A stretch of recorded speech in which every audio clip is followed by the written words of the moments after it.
Beberapa negara dunia dihantui oleh turunnya jumlah populasi, seperti Monaco, Andorra, Korea Selatan, dan Jepang. Mereka merupakan negara dengan tingkat kelahiran paling rendah di dunia. Bahkan Cina, negara dengan populasi paling besar di dunia, mulai was-was karena menurunnya jumlah kelahiran. Di Indonesia sendiri, selama 3 dekade terakhir jumlah kelahiran turun 30%. Salah satu hal yang mempengaruhi ini adalah pilihan yang dibuat oleh pasangan muda untuk child-free atau tidak memiliki anak. Mengapa banyak yang memilih memiliki hewan peliharaan daripada punya anak? Lalu, apa pandangan Alkitab tentang memiliki anak?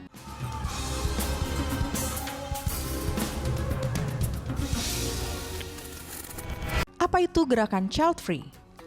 Gerakan child free adalah sebuah pandangan dari pasangan yang telah menikah untuk tidak memiliki anak, baik mengadopsi ataupun melahirkan. Ada berbagai alasan yang melatar belakangi seperti trauma masa lalu, tidak suka pada anak-anak, kesulitan keuangan, atau memiliki ketakutan-ketakutan tertentu. Contohnya, wanita yang tidak ingin tubuhnya berubah karena melahirkan, takut stres, dan masalah mental akibat membesarkan anak-anak, dan lain-lain. Namun, banyak pasangan child-free yang memilih memelihara hewan peliharaan dan bahkan memperlakukan peliharaan itu seperti seorang anak. Pandangan Kristen tentang memiliki anak. Firman Tuhan menyatakan beranak cucu adalah bagian dari berkat Tuhan. Allah memberkati mereka, lalu Allah berfirman kepada mereka, "Beranak cuculah dan bertambah banyak.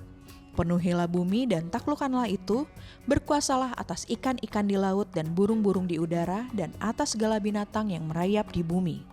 Kejadian 1 ayat 28. Jadi, anak bukanlah beban, kutuk, atau kesulitan, tetapi sebuah berkat yang Tuhan percayakan kepada orang tua. Dan menjadi orang tua sebagai satu unit keluarga adalah rancangan Allah sendiri sejak dari Taman Eden. Sebuah cetak biru Tuhan yang iblis coba hancurkan dengan berbagai cara. Memiliki anak adalah bagian dari perintah yang Tuhan berikan dari generasi ke generasi, mulai dari Adam dan Hawa, kemudian Nuh, Abraham, dan termasuk kita. Yesus sendiri sangat mengasihi anak-anak dan mengajarkan para muridnya bahwa pada diri anak ada banyak nilai kerajaan Allah yang bisa dipelajari. Matius 19 ayat 13-15.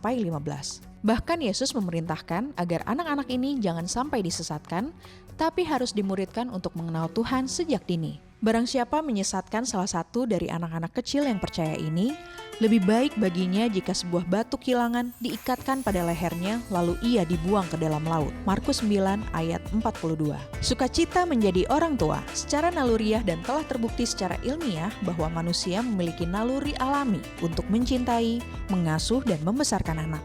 Oleh sebab itu, pasangan yang child-free memilih memelihara hewan untuk menyalurkan naluriah mereka sebagai orang tua. Tetapi proses yang dijalani sebagai orang tua ketika mengasuh dan membesarkan anak adalah sukacita yang tidak bisa didapat dari hal lainnya. Itulah sebuah warisan dan upah yang Tuhan berikan sebagai orang tua. Mazmur 127 ayat 3 menyatakan, "Sesungguhnya anak laki-laki adalah milik pusaka daripada Tuhan dan buah kandungan adalah suatu upah." Memiliki anak adalah sebuah panggilan dan mandat Tuhan bagi manusia.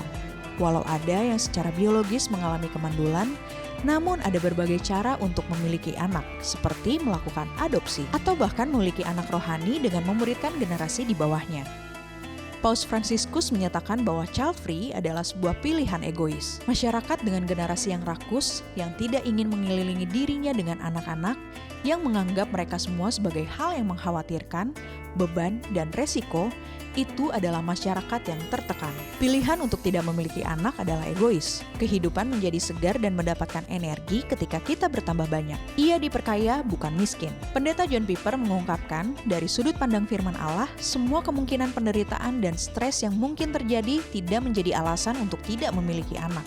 Karena Alkitab tidak mengikuti pandangan modern bahwa tujuan hidup adalah menghindari kesulitan. Dengan kata lain, hampir semua argumen untuk tidak memiliki anak dibangun di atas pandangan dunia yang sangat berbeda dari pandangan dunia dalam Alkitab. Bagaimana dengan Anda? Apakah Anda setuju dengan pandangan Alkitab dalam hal memiliki dan membesarkan anak ini? Berikan pendapat di komentar ya. Anda diberkati dengan fakta Alkitab? Mari dukung Jawaban Channel dalam memberitakan kasih Tuhan dengan berdonasi melalui Kris, atau kunjungi www.jawaban.com/donasi.